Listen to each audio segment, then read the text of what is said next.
나는 섬기는 자로 있느니라. 우리가 살아가는 세상은 누가 크냐 하는 문제가 늘 발생합니다. 사람들이 모인 곳에서는 늘 발생하는 문제입니다. 그런데 이런 모습이 제자 공동체 안에서도 발생하고 있다는 것입니다. 사실 이 논쟁은 새로운 것이 아니었습니다. 이미 오래전부터 있었던 일입니다. 누가복음 9장 44절에 예수님께서 자신이 장차 사람들 손에 넘겨질 것을 말씀하십니다. 그런데 이때에도 제자들은 누가 크냐 하는 논쟁을 벌입니다. 예수님께서는 가장 작은 그가 큰 자니라 아주 분명하게 말씀하십니다. 주님께서 분명히 말씀하셨지만 제자들은 제대로 알아듣지 못했던 것 같습니다. 그래서 오늘 예수님께서 십자가의 죽음을 앞두고 있는 시점에서 또 다시 누가 크냐 하는 문제가 불거진 것입니다. 큰 자가 되는 것이 얼마나 중요하기에 이 문제가 끝없이 반복되고 또 다시 발생하는 것일까요? 사람들은 비교하기를 참 좋아합니다. 그리고 그것으로 우월감을 확인하려고 합니다. 그런데 이런 모습은 비단 이 사회만의 모습이 아닙니다. 교회에서도 쉽게 볼 수 있는 모습입니다. 우리는 사소한 일에도 누가 크냐 하는 것을 따집니다.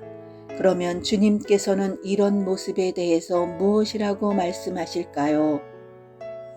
너희는 그렇지 않을지니 라고 하십니다. 세상 나라의 질서와 하나님 나라의 질서가 다르다는 것입니다. 세상에서는 높은 지위를 가지고 남을 다스리는 자가 큰 자입니다. 그런데 하나님 나라에서는 다스리는 자가 큰 자가 아니라 섬기는 자가 큰 자입니다.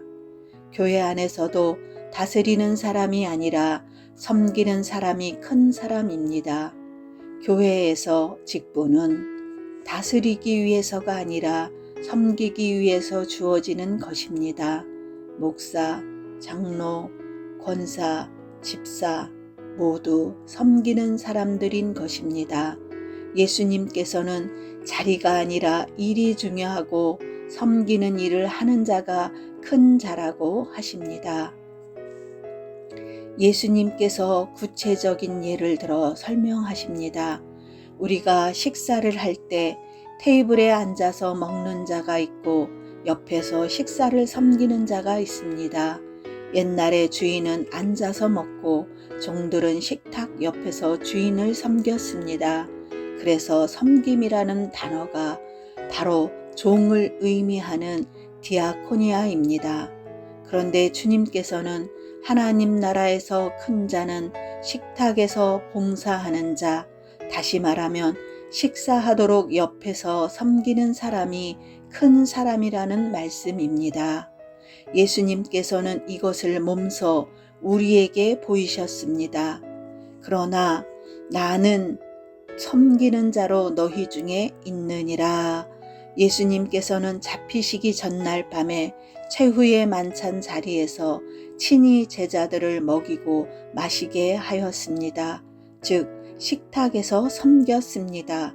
그리고 실제로 십자가에서 자신이 친히 떡과 포도주가 되어 우리를 먹여 살리셨습니다.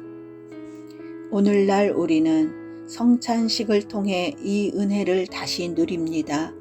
특별히 장로님들이 성도님들에게 분병과 분잔을 하는 것은 식탁에서 섬기는 자가 큰 자라는 주님의 말씀을 성찬식에서 보여주는 것입니다. 이렇듯 성찬식은 하나님 나라의 질서를 매우 잘 보여주는 의식입니다.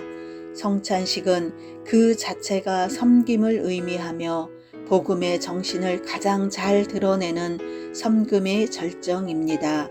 오늘날 교회는 성만찬 공동체입니다. 교회는 섬김을 통해 세상과 분명히 구별되어야 합니다. 교회에서 직분은 섬기기 위해서 주신 것이고 먼저 본을 보이기 위해서 있는 것입니다. 섬김이 교회의 정체성이 되어야 합니다. 섬김을 통해서 주님은 이 세상에서 주님의 나라를 든든히 세워 가시고 외면당하는 교회를 다시 회복시켜 나가실 것입니다. 그러므로 섬김을 통해서 세상에 감동을 줄 수 있는 교회와 성도가 되시길 바랍니다. 그러면 주님께서 이 땅 위에 복음이 정말 복음되는 역사를 이루어 가실 것입니다.